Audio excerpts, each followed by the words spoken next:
Welcome to food ഇൻഷി. ഞാനിവിടെ ഇവിടെ കുറച്ച് ചെറിയ ഉള്ളി എടുത്ത് വെച്ചിട്ടുണ്ട്. ഇതിപ്പോൾ നല്ലോണം വാങ്ങാൻ കിട്ടുന്നുണ്ട് കേട്ടോ. ഇത് കിട്ടിയപ്പോൾ ഇങ്ങനെ ഒന്ന് ഉണ്ടാക്കി വെക്കാൻ വിചാരിച്ച്. നമ്മൾ ഉള്ളി തീയലൊക്കെ ഉണ്ടാക്കൂലേ, അതുപോലെ വേറെ വെറൈറ്റിയാണ്. വേണ്ട തോടൊക്കെ പൊളിച്ചെടുത്താണ്. ഇത് ഒരു 1/2 കിലോ ഉണ്ട്. ഇതിനെ നമുക്ക് ഫുള്ള് പൊളിക്കരുത്, ഇതേപോലെ ഒന്ന് പൊളിച്ചെടുക്കുക. കണ്ടോ, അങ്ങനെ അടർത്തി എടുക്കണ്ട. അപ്പോൾ അത് അതിൽ കിടന്ന് വെന്തോളും, പൊളിഞ്ഞു പോവില്ല. വെന്താലിങ്ങനെ കാണാം നമുക്ക്. കണ്ടോ, അങ്ങനെ ഇതുപോലെ. അതിലേക്ക് കുറച്ച് മസാലകളുണ്ട്. ഒരു 1.5 ടേബിൾ സ്പൂൺ കാശ്മീരി മുളക്, 1 ടേബിൾ സ്പൂൺ മല്ലിപ്പൊടി, അപ്പോൾ തന്നെ 1 ടീസ്പൂൺ പെരുംജീരകത്തിൻ്റെ പൊടി, ഉപ്പ് ആവശ്യം പോലെ ഇട്ട് കൊടുക്കാം. മഞ്ഞളിൻ്റെ പൊടി 1 ടീസ്പൂണ്, ഒരു കായം 1/2 ടീസ്പൂണുണ്ട്. കായം പൊടിച്ചതാണ്.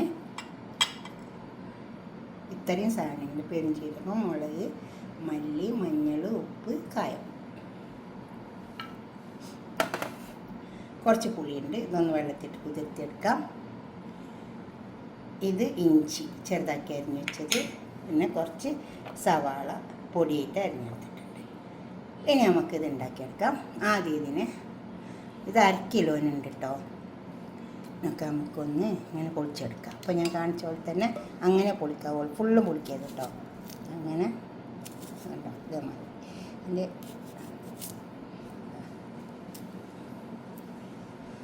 ഇതേപോലെ ബാക്ക് പൊളിച്ചാൽ മതി. ഇവിടെ പൊളിച്ചാൽ മതി.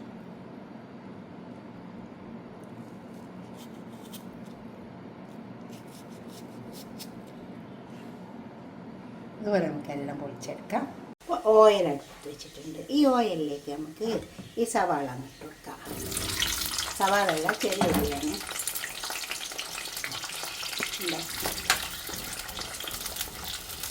ഇതിൽ കിടന്ന് ഒന്ന് വാടിയെടുത്ത് എണ്ണയിൽ കിടന്നിട്ട് കണ്ടോ, ഇതിൽ കിടന്നിട്ട് വേവണമെങ്കിൽ എണ്ണയിൽ നല്ലോണം മൊരിഞ്ഞ് വെന്ത് വരും. ഈ മൊരിഞ്ഞ് തന്നെ ഉള്ളി നമുക്ക് കോരിയെടുക്കാം. നല്ല ടേസ്റ്റാണ് കേട്ടോ കറി. ഞാനിതൊക്കെ വെച്ചിട്ടുണ്ട്, പിന്നെ വീഡിയോയിലൊന്നും ഇട്ടിട്ടില്ല. ഇതേപോലെ ഇത് വാങ്ങാൻ കിട്ടും നമുക്ക്. പുറത്ത് ഉള്ളി തീയലൊക്കെ ഉണ്ടാക്കില്ല നമ്മൾ. ഇതൊന്നും ഉണ്ടാക്കി വയ്ക്കുക, അങ്ങനെ ഉണ്ടാക്കിയാൽ നല്ല ടേസ്റ്റ് ഉണ്ട്.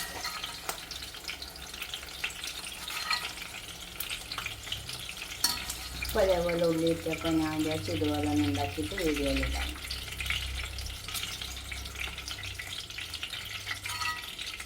നമ്മൾ ഉണ്ടാക്കിയിട്ട് ടേസ്റ്റ് ഉണ്ടെങ്കിലാണ് വീഡിയോയിലിടുമ്പോൾ ഒരു ഗുമ്മുള്ളൂ.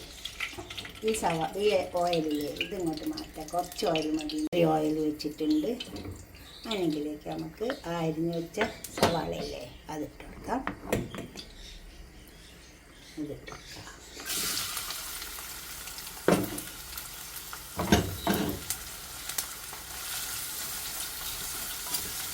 ഇത് മുന്നിട്ട് മുരിഞ്ഞ് വന്നിട്ടുണ്ട് കണ്ടോ. ഇനി ഇതിലേക്ക് കുറച്ചൊരു നുള്ളു നല്ല ജീരകം, ഒരു 1/2 ടീസ്പൂൺ നല്ല ജീരകം, ഒരു 1/2 ടീസ്പൂൺ അയമുളക്, അതൊന്ന് വറുത്തെടുക്കാം. ഉള്ളി കുറച്ചൊന്ന് മതി, കയ്യിലിട്ട് കൊടുക്കാം. അങ്ങനെ ചെയ്താലും മതി. എന്താ അത് നല്ല ചൂടുള്ള ഓയിലല്ലേ, അതിൽ കിടന്നിട്ടങ്ങ് വറന്നോളൂ. പിന്നെ കുറച്ച് ഇഞ്ചി, കറിവേപ്പില, ഇഞ്ചി പൊടിയിട്ട് കഴിഞ്ഞത്, പച്ചമുളക്. ഇത് നമ്മൾ വീട്ടിൽ തന്നെ ഉണ്ടായതാണ്, നല്ല കളറാണ്.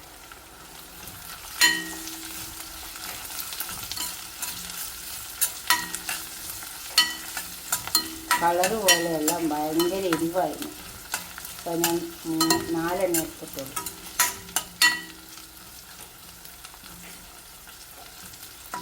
ഇഞ്ചി ഒന്ന് മുരിഞ്ഞോട്ടെ. കണ്ടോ, ഇതെല്ലാം നല്ലോണം മുരിഞ്ഞ് വന്നുകൊണ്ട് കത്തി കരുതരുത്. തീ ചെറുതാക്കി വെച്ച് കൊടുത്താൽ മതി. നമുക്ക് ഇതാ നമ്മൾ എടുത്ത് വെച്ച പൊടികളില്ലേ ഒന്ന് വെള്ളത്തിൽ കഴിച്ചെടുത്തതാണ്.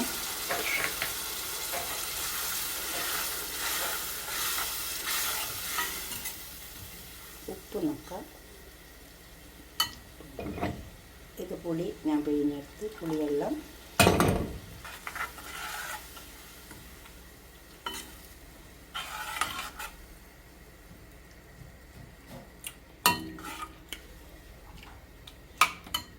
ലേശം ഉപ്പിട്ടെടുക്കാം.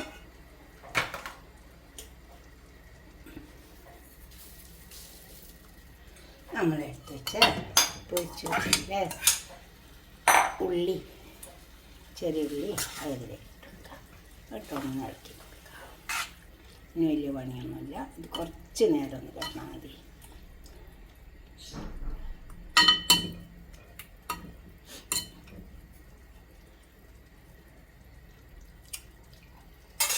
നല്ല ടേസ്റ്റ് ഉണ്ട്. കുറച്ച് നേരം ഒന്ന് അടുപ്പത്ത് വെക്കട്ടെ. ഇപ്പോൾ കണ്ടോ, ഉപ്പും പുളിയെല്ലാം കണക്കായി നല്ലൊരു കറി. ഇതാ പുളിക്കറി.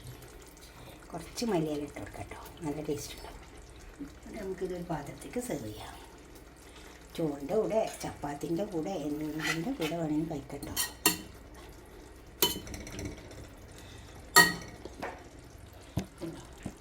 ഇതുപോലെ ഒന്ന് ഉണ്ടാക്കിയിട്ട് നിങ്ങളുടെ അഭിപ്രായം നിർദ്ദേശിക്കൊന്ന് കമൻറ്റ് ബോക്സിൽ അറിയിക്കുക. ലൈക്ക് ചെയ്യുക, ഷെയർ ചെയ്യുക. ഞാൻ എപ്പോഴും പറയുന്ന പോലെ തന്നെ സബ്സ്ക്രൈബ് ചെയ്യാത്തവരൊക്കെ ചെയ്യുക. അടുത്തൊരു വീഡിയോ ഇട്ട് നമുക്ക് പിന്നെ കാണാം. ബൈ. ഇതൊരു പാത്രത്തിലേക്ക് മാറ്റിയിട്ട് ചോറോ ചപ്പാത്തിയോ എന്തിൻ്റെ കൂടെ വേണമെങ്കിൽ കഴിക്കാം. Okay, by.